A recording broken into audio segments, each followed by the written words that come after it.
Pompey Sound. Updates, the latest from Fratton Park, on the hour, every hour. Fueled by Piglet's Pantry. Click pigletspantry.co.uk to get your fill. The Lancashire Post claim there are two small reasons why Callum Lang will not be leaving Pompey. This is what they say. The ex-Wigan Athletic man has been linked with Preston North End in recent days, but Preston North End transfer target Callum Lang by no means sounds ready to leave. Speculation regarding Lang and the Lilywhites has emerged in recent days. Last weekend it was reported that a £2 million offer from Preston had been knocked back by Pompey. CEO at Fratton Park Andrew Cullen issued a fairly coy response to those links this week, though did insist the player was happy at the club. That view has been backed up by an interview of Lang's from this month, during Portsmouth's trip to Slovakia. Portsmouth. He said, "I'm really settled, the missus is back down with the dogs, and we are enjoying it.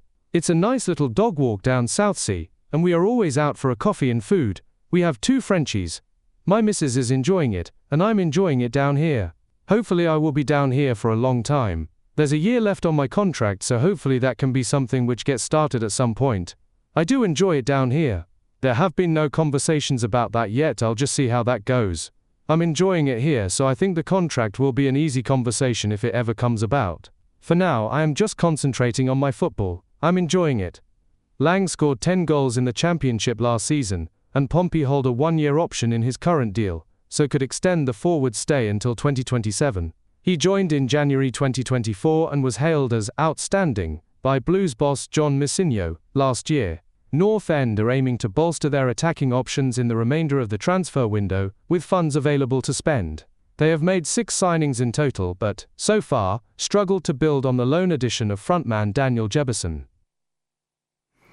There might be some clamouring in January if he's still firing on all cylinders and somebody comes in waving a fat chequebook at Pompey with a best part of a year to run on his solid contract and then another year to run if Pompey take up the option.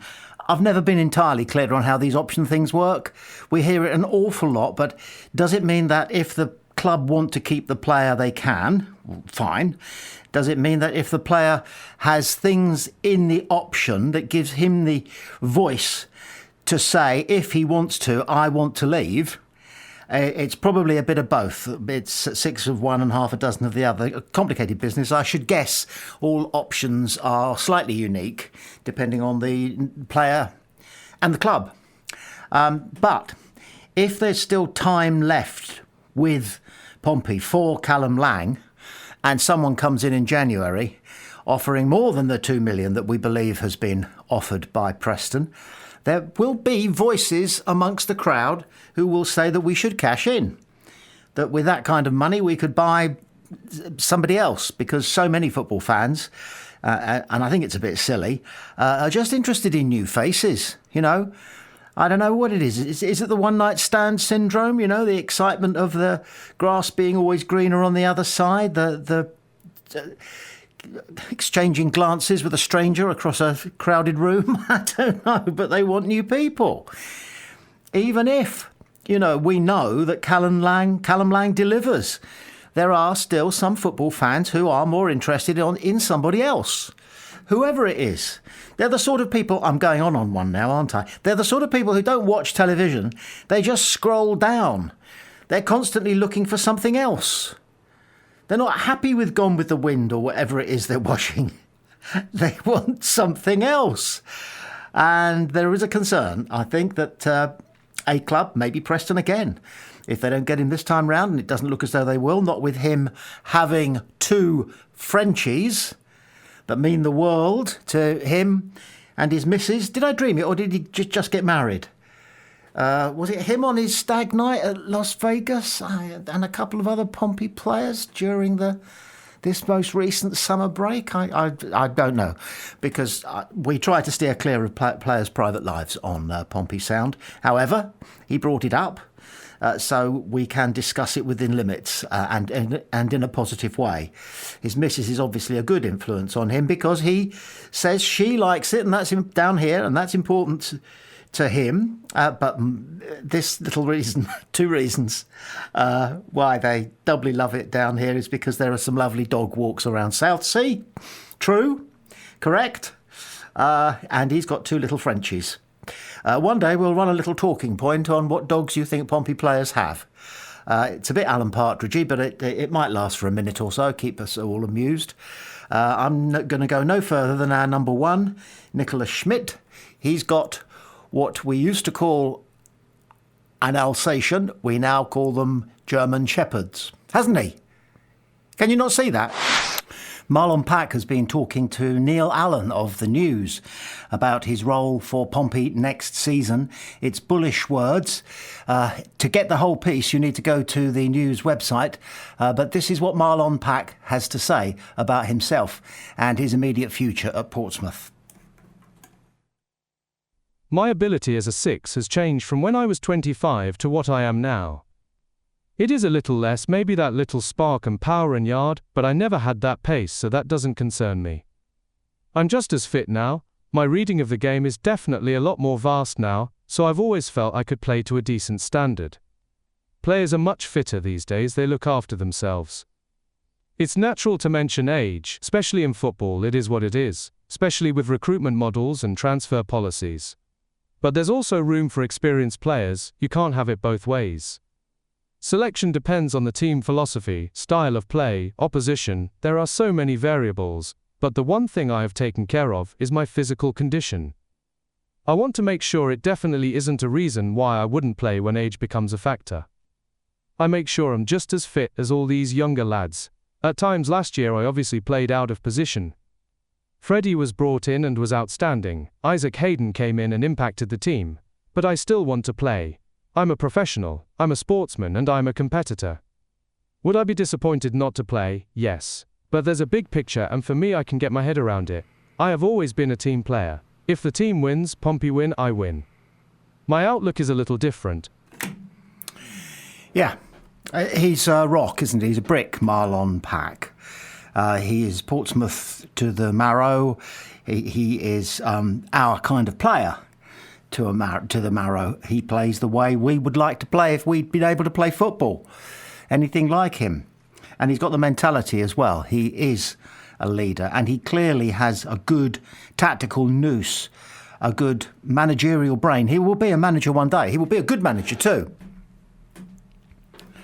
We've gone so far as to speculate that he might join Pompey as a player manager, player coach, an assistant coach alongside the other assistant coaches. That's the role that John Mousinho, remember, was fulfilling at Oxford when he impressed the Eisners so enormously during an interview that he landed the job against, it's important to remind ourselves, almost to everybody's amazement, really, and some derision too.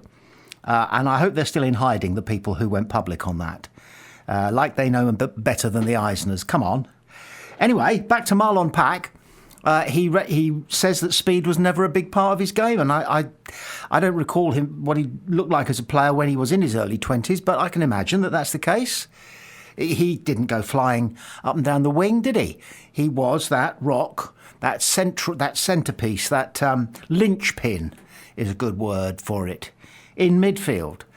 Year after year, season after season, almost decade after decade, he was the central figure in his side, and he played to a very high level as well. And he says that he still has a great many of the attributes, and some of them are even better refined, that he had when he was a younger man. He wants to stay and fight, he wants to fight for Pompey, he wants to fight for his place in the side. We need as many players like him with that kind of attitude that we can possibly get. Has he changed his diet somewhat now that he needs to look after himself as well as he says the younger lads do? I mean, I can imagine Marlon Pack as a younger man. I think the phrase is something along the lines of out on the lash from time to time. And not that long ago, it was de rigueur in football to drink a lot and not to eat particularly healthy things. And certainly there are Pompey players who we still see at Fratton Park from time to time. They're out of the game now, but we still see them at Fratton Park, and we're glad to see them, and we know that they used to have a bag of crisps at half-time, I'm told. So what? Then, but not no more. Not now, no more. So, Marlon Pack could not be more committed to Pompey. And you can hear him muttering "play up, Pompey" under his breath throughout the time he was talking to Neil Allen. Like I said, to get the full piece, because we've only brought you some of Marlon Pack's words. They're all worth reading, along with Neil Allen's editorial on the matter. So you need to go to the news website, or if you're still living in the dark ages, pick up a copy of the paper. Remember that? Pompey fans who are tuning in or accessing our daily Pompey News podcasts are doing so eager for transfer news. However, it's been a desperately quiet week, apart from the unsettling stories surrounding Callum Lang and Preston. Two midfield players with continental clubs and values of between £1 and £2 million, Pele Matson and Mark Kosznewski, seem to be neck and neck in the race to get to Fratton Park, but most fans agree we only have the need of one of them.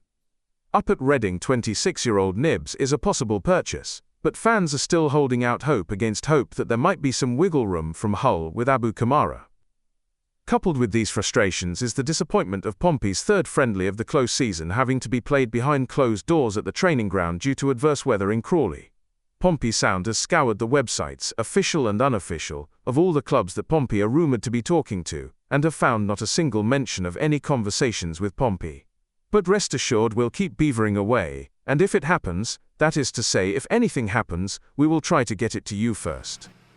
To you first, yeah. It is a frustrating time for lots of football fans, actually, not just Pompey fans, but there are particulars with each club, and our particulars are that we appear to have taken a brave decision, that we are going to take the risk of waiting until not the very last minute, but not the last day even of the transfer window, which has got another full near 6 weeks to run, remember. It's easy to forget that the start of a season isn't the end of the transfer window. We were talking to Steve Bone about this, unable to find out or guess even why the transfer window remains open for several weeks after the season begins. I know the Premier League starts the week after us, doesn't it? But that means that the transfer window is still available to Premier League clubs for 2 weeks after they start their season. It's an odd overlap, and we can't see the reason for it. But it means that we may not know who all our new arrivals are until we played 4 games. We only have to hope that the players who are coming in at that late stage turn out not to be so critical that the results in those first 4 games are a disappointment compared to what they might have been if we'd had those players' services from day one of the season. We just have to live with that, bite that bullet, as they say. It's a frustrating time. We're getting almost no information. At least we know that Pompey are talking to Matson and talking to Kosznewski. Still can't be sure how to pronounce it, so forgive me again if I've got that one wrong again. And up at Reading, it seems that 26-year-old right-sided midfielder, sort of right winger, Nibs is his name, his Nibs, could be on his way and could be a useful purchase. Is he going to be another Josh Murphy? Well, you don't know until you get him home and see what you've got. But fans will also still be hoping that there are phone messages taking place between Hull and Pompey. Come on, you could use the money, and we'll give you this. It's not as much as you paid for Abu Kamara, but then he didn't have a very good season. He probably won't have a very good season next season. You just can't bank on it. Whereas there's some sort of sentimental bond between him and us, and he wants to come back. We know he does. This is what they're saying to Hull, I would guess, if they are still pursuing him. And I seem to remember an interview with Rich Hughes a few days ago in which he indicated that telephone lines are still singing between them and us. So all of these things, and so much of it's speculation, but we have been fueled with 1 or 2 bits and pieces of fact that give us something to go on and something to speculate about, and in the case of Callum Lang, something to worry about. Where did that story come from? Did it come from Preston? Did it come from the Lancashire press? Did somebody who knows the Langs tip somebody off about something that Callum Lang may have said? I mean, all these things can happen. And boom, you've got a rumour on your hands. But it was an interesting rumour. Let's hope it's no more than that, of course. But it kept us going. There was some nourishment in it, wasn't there? Because at least a few of us could get worked up about the possibility that those who don't trust Pompey management, those who don't trust the owner, that clique, they got quite rabid about it, didn't they, as they love to do. And that's fair enough. Mick Robertson is down on it. I just say fair enough. You pay your money, assuming they do actually pay their money, to go to the game. And they're entitled to their opinions. They're not always entitled to express them, is the way I put it. When it comes to expressing an opinion, you have to make sure you've researched what you're talking about, make sure that you're good at judging information that comes your way, because some people like to apply too much merit and weight to a biased area of the argument because it's what they've argued in the past and they don't want to appear wrong. So you have to be able to do that. But you also have to make sure that when you express your opinion, it does some good. And it doesn't destabilise things. It doesn't do somebody any harm. So I would say mind your P's and Q's on that one. Have a good moan if you want to, but mind your P's and Q's and don't name names, especially not players' names, because it does get to them. So, all in all, not enough happening for Pompey fans. Not enough happening for Pompey Sound. So, we're all in it together. Yawn.